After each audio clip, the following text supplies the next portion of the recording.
Hello दोस्तों, आज मैं आपको बताऊंगी भगवान विष्णु ने मत्स्य अवतार क्यों लिया था। भगवान विष्णु ने सृष्टि को प्रलय से बचाने के लिए मत्स्य अवतार लिया था। कथा के अनुसार कहा जाता है कि कृत युग के आदि में एक राजा सत्यव्रत हुए। राजा सत्यव्रत एक दिन नदी में स्नान कर जलांजलि दे रहे थे। अचानक उनकी अंजलि में एक छोटी सी मछली आ गई। उन्होंने देखा तो सोचा कि वापस सागर में डाल दूं, लेकिन उस मछली ने बोला, आप मुझे सागर में मत डालिए, अन्यथा बड़ी मछली मुझे खा जाएगी। तब राजा सत्यव्रत ने मछली को अपने कमंडल में रख लिया। मछली और बड़ी हो गई तो राजा ने उसे अपने सरोवर में रखा। तब देखते ही देखते मछली और बड़ी हो गई। राजा को समझ में आ गया कि कोई साधारण जीव नहीं है ये। राजा ने मछली से वास्तविक स्वरूप में आने की प्रार्थना करी।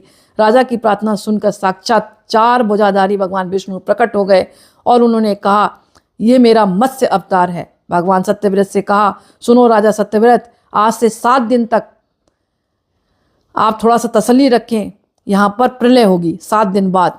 तब मेरी प्रेरणा से एक विशाल नाव तुम्हारे पास आएगी। तुम्हें सप्त ऋषियों, औषधियों, बीजों और प्राणियों के सूक्ष्म शरीर को लेकर उसमें बैठ जाना। जब तुम्हारी नाव डगमगाने लगी तब मैं मत्स्य के रूप में मैं तुम्हारे पास आऊँगा। उस समय तुम बासुकी नाग के द्वारा उस नाव को मेरी सींग से बांध देना।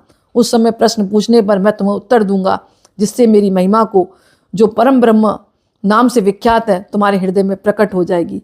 तब समय आने पर मत्स्य रूपी धारी भगवान विष्णु ने राजा सत्यव्रत को तत्व ज्ञान का उपदेश दिया, जो मत्स्य पुराण के नाम से प्रसिद्ध हुई।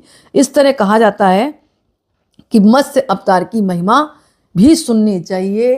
कब? आषाढ़ के महीने में, क्योंकि चतुर्मास जब लग जाएगा ना, तो ये 4 महीनों में भगवान विष्णु की कथाओं के बारे में सबको सुनना चाहिए, पढ़ना चाहिए और स्मरण करना चाहिए, ताकि भगवान विष्णु का आशीर्वाद सभी भक्तों पर बना रहे।